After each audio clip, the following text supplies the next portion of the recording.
The next sample that we're going to do is actually 2 stitches on the same piece of fabric. So this is called a reinforced stitch.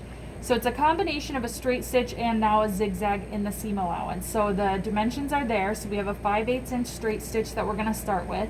So I actually need to make sure that my knob is back to straight. I left it on zigzag, so I'm going to do my straight stitch first. So I'm going to change that back to straight.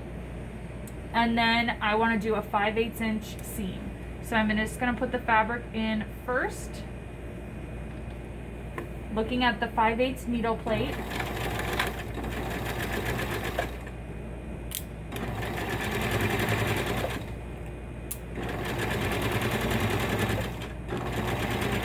And then back stitch.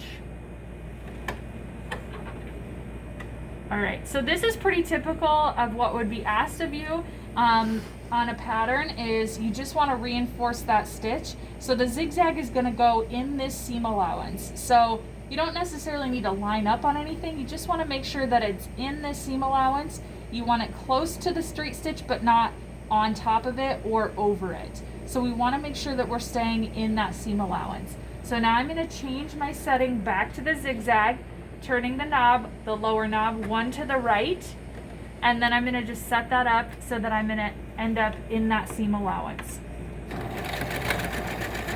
Some people like to look at the left.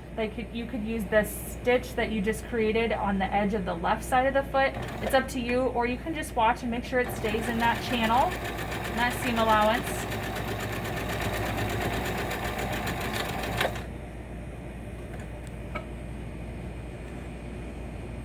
And then a lot of times you would trim the excess, but you can leave it just like that.